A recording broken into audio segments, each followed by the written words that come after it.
안녕하세요. 저는 40대 연년생 아들을 둔 엄마이면서 미용실을 운영하는 원장이기도 합니다. 남편은 한 동네에서 청소 영역업체 회사에 다니는 직장인이었고요.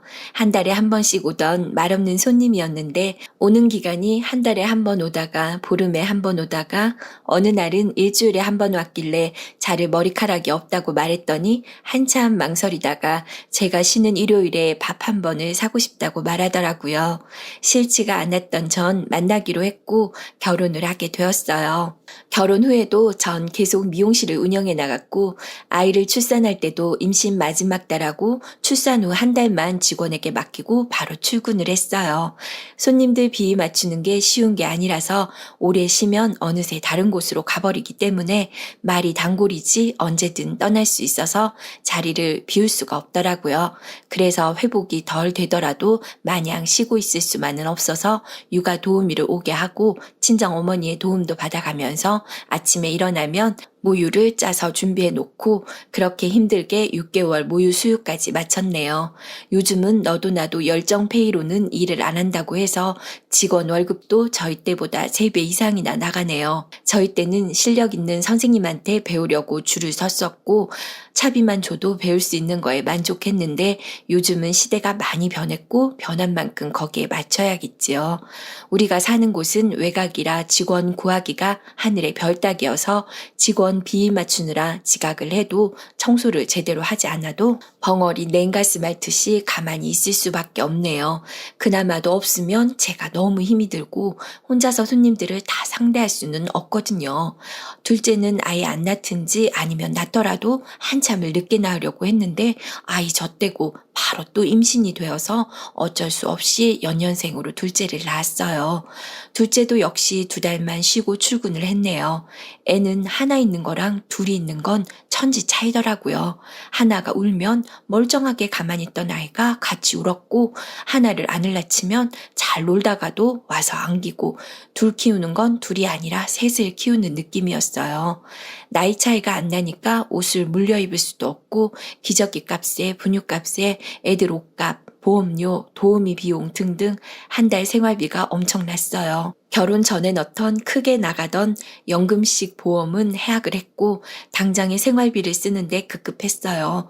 결혼할 때 시댁 형편이 안 좋고 남편도 모은 돈이 별로 없어서 보증금 조금 넣고 월세를 살고 있었는데 결혼할 때 둘이서 약속하기를 빨리 돈을 모을 수 있는 방법은 월세 나가는 거 안 나가는 방법밖에 없으니 어서 집을 사자고 둘이서 의기투합했어요. 그런데 제 남편이 다니던 청소 영역업체가 문을 닫았어요. 신랑은 의도치 않게 실직자가 되어버렸고 처음에 그만두고 나서는 한 달 정도 쉬면서 일자리를 준비한다고 하더니 그게 녹록지가 않아서 계속 힘들어하다가 어느 날은 같이 실직한 회사 동료랑 포장마차에서 스테이크 박스를 판다고 하더라고요. 그 동료가 원래 셰프가 꿈이었고 20대 때 레스토랑에서 일했던 경험도 있고 해서 잘 할 수 있을 거라고 한참 들떠서 시장 조사다 트럭 구입이다 하면서 준비 기간을 한 달을 가지더니 드디어 오픈을 했어요. 자동차 포장마차로 동네를 총 6군데를 매주 돌면서 일요일 하루를 쉬었지요. 처음에는 투자한 돈을 회수하느라 제대로 벌이가 없었는데 3개월쯤 지나고 나니 한 달에 200만 원 정도 들고 오더라고요. 큰 돈은 아니었지만 초반이라 정말 기특했어요. 일하는 게 궁금해서 신랑 트럭이 근처 마을에 왔을 때 가서 구경을 했어요. 그런데 같이 일하는 동료는 소스 준비하고 요리하고 손님 상대하고 여러 가지를 하고 있는데 신랑은 박스 정리하는 것 하나를 하면서 손님 상대도 하지 않고 그 동료만 바쁘게 움직이더라고요. 그래서 집에 왔을 때 내가 오늘 가서 봤는데 동료분 혼자서 일하는 것 같아 보이더라. 왜 그렇게 적극적으로 하질 않냐고 했더니 처음에는 손님 상대를 자기가 하고 동료는 소스 준비하고 요리하는 것만 했었는데 아줌마들이 말을 바꾸는 게 너무 짜증이 나고 새치기 하는 손님도 꼴이 보기 싫어서 몇 번 손님들하고 마찰이 생겼다고 하더라고요. 그래서 내가 장사하는 게 다 그렇지 그런 거 저런 거 다 따지면서 어떻게 장사를 할 수 있겠냐고 했더니 자기는 그렇게까지 하면서 손님 비위를 맞출 수는 없다고 하더라고요. 그러면 주변 정리나 소스를 동료에게 배워서 하든가 아니면 스테이크 굽는 거라도 당신이 맡아서 해야지. 동업을 하는데 당신은 그 사람의 3분의 1도 하지 않으면 동료가 당신하고 같이 일할 아무런 이유가 없지 않냐고 좋은 말로 설득을 했더니 알았다고 하길래 저는 걱정이 되긴 했지만 그래도 알아들었을 거라 생각을 했어요. 그런데 아니나 다를까 2달 정도 지나고 나 일 그만두기로 했어. 다른 일자리 찾으면 되니까 걱정할 거 없어. 라고 말하더라고요. 올 게 왔구나 싶어서 화가 났어요. 그래서 이것저것 따져 물으려고 하니까 그만 밖으로 나가버리는 거예요. 저는 같이 일하던 동료에게 전화를 걸어서 어떻게 된 일이냐고 궁금해하니까 그 사람이 한숨을 쉬면서 땡땡땡 씨가 사람이 좋은 건 알겠는데 같이 일을 하기에는 좀 힘들다고 하더라고요. 그래서 내가 원망하는 것이 아니라 앞으로 우리 신랑이 다른 일을 하더라도 어떤 문제점이 있는지 알아야 내가 도와줄 수 있을 것 같아서 물어보는 거다. 사실 장사하는 거 가서 한번 본 적이 있어서 신랑에게 조언한 적도 있으니 대충 상황은 알고 있다. 그러니 설명을 좀 해달라고 했어요. 그러자 그 동료가 안 그래도 신랑에게 같이 일 못하겠다고 하고 마지막 돈을 나눠야 해서 만나야 하는데 자신의 전화를 안 받으니 그럼 한번 만나자고 하더라고요. 다음날 약속을 정하고 커피숍으로 가서 이야기를 듣는데 신랑은 일을 그만둔 지 벌써 보름이 넘었다고 하더라고요. 처음에 일을 시작할 때 자신이 혼자서 할까 생각했지만 퇴직하기 전 직장에서 신랑과 직접적으로 같이 일을 하진 않았지만 오다 가다 만나면서 말없이 과묵하기도 하고 사람이 참 착해 보이고 해서 같이 일을 해보겠냐고 했더니 신랑이 좋다고 해서 같이 시작하게 되었다고 하네요. 시작할 때부터 사실은 삐걱댔다고 하더라고요. 트럭을 살 때도 돈을 반반씩 내야 하고 팔아야 할 것, 메뉴 선정도 해야 하고 비품도 사야 하고 하니까 투자 비용이라고 생각하고 돈을 반을 달라고 했는데 차는 동료 명의로 하니까 자기가 돈을 낼 이유가 없고 메뉴 선정하기 위해서 테스트하는 시장 비용도 어차피 동료 집에서 하는 거고 음식을 만들고 나서 동료가 먹을 건데 자기가 왜 돈을 내야 되는지 모르겠다고 그리고 기타 필요한 물품을 살 때도 뭐 하나 그냥 넘어가는 일이 없이 다 딴지를 걸었다고 하네요. 장사를 시작하고 나서 자신은 요리를 담당하고 남편은 손님을 담당하기로 했는데 손님이 기다리는데도 포장을 세워라 내워라 하면서 속도를 빨리 하지 않았다고 하네요. 그래서 어떤 손님이 자기가 봉지에 넣고 갈 테니 봉지를 달라고 했는데 끝까지 봉투에 음식을 다 집어넣어서 주는 거예요. 그래서 그 아줌마가 아저씨 바쁘니까 그냥 달라니까요. 하니까 그 손님을 쳐다보지도 않고 끝까지 담아서 주는데 아줌마가 뭐 이런 사람이 다 있어? 하면서 가버리고 뒤에서 그걸 지켜보던 아저씨도 그 사람이 왜 그렇게 융통성이 없나?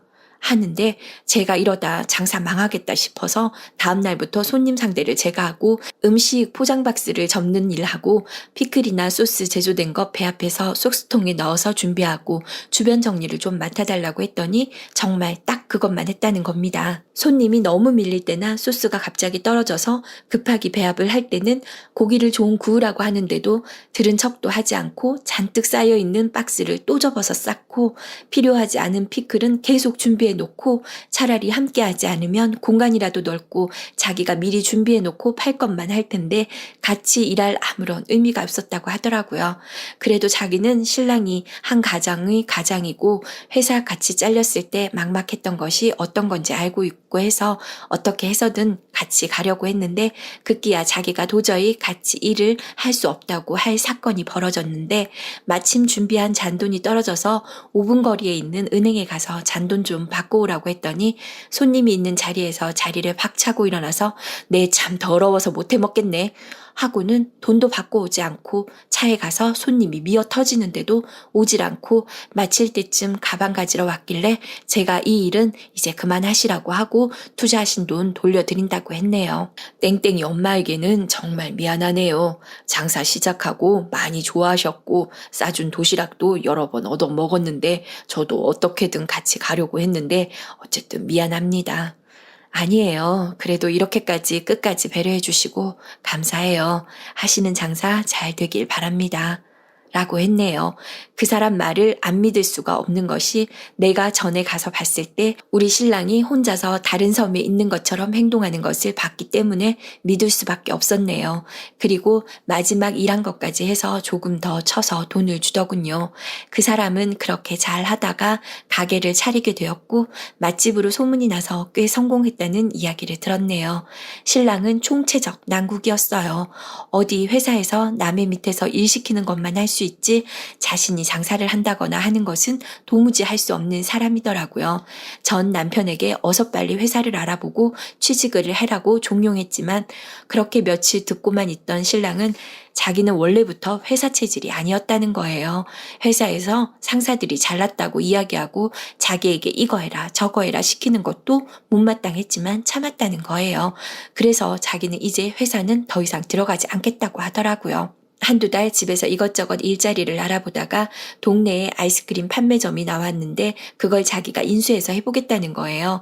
그래서 내가 장사가 안 되니까 내놓은 걸 당신이 한다고 해서 장사가 잘 될 리 없지 않냐 했더니 그래도 자기가 꼭 한번 해보고 싶다는 거예요. 거기는 인테리어 할 것도 없어 권리금도 없고 냉장고 값만 주면 바로 할 수 있다고 하도 졸라서 없는 돈에 차려주었죠. 아니나 다를까 파리만 날리고 계절도 여름 다 끝나서 재미 다 보고 내놨던 가게니까 장사가 안 되는 건 당연한 일이었죠. 그런데 신랑은 장사가 되거나 안 되거나 물건을 바꿀 생각도 냉장고가 문제가 생겨 얼음이 살짝 녹았다가 다시 얼려진 건 버려야 하는데 그걸 아깝다고 그대로 손님에게 팔아서 항의가 줄을 잇고 그것도 그렇게 6개월 정도 하다 돈만 날리고 폐업을 했죠.